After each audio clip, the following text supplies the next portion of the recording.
Hey, McGinn, welcome back to our Read Alouds. It's Mr. Lohn, ready to share with you another book today. One that I got from Miss Toriello this morning as I was dropping off their book baskets for returns. She recommended a fable by Leo Liani, and it's called It's Mine. And she suggested this because it has a terrific message. Here we go. And thank you to Miss Toriello.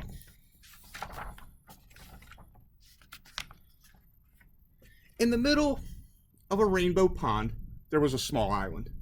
Smooth pebbles lined its beaches, and it was covered with ferns and leafy weeds.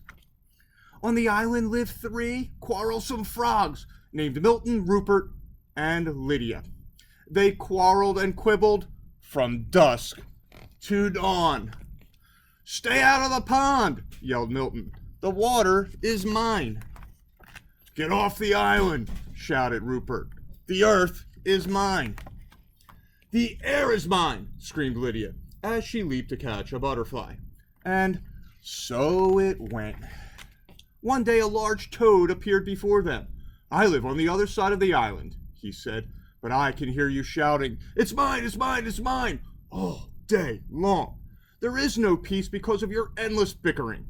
You can't go on like this." And with that, the toad slowly turned around and hopped away through the weeds.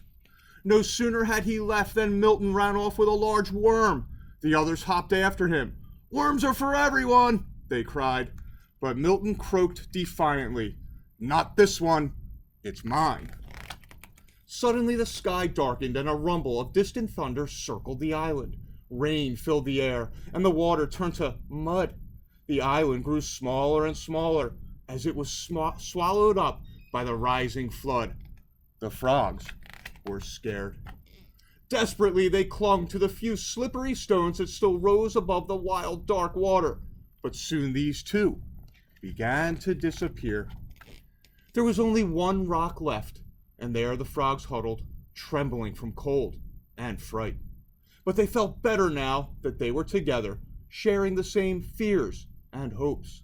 Little by little, the flood subsided, the rain fell gently, and then stopped altogether. But look, the large rock that had saved them was no rock at all. "You saved us!" shouted the frogs when they recognized the toad. The next morning the water had cleared. Sun rays chased silver minnows on the sandy bottom of the pond. Joyfully the frogs jumped in, and side by side they swam all around the island. Together they leaped after the swarms of butterflies that filled the air. And later, when they rested in the weeds, they felt happy in a way that they had never been before. "Isn't it peaceful?" said Milton. "And isn't it beautiful?" said Rupert. "And do you know what else?" said Lydia. "No, what?" the others asked.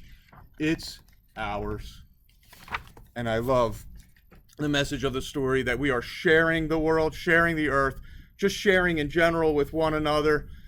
They came a long way from bickering and arguing to having a very nice relationship. McGinn will be back with more read alouds as the week goes on. I hope you have a good night. See you soon.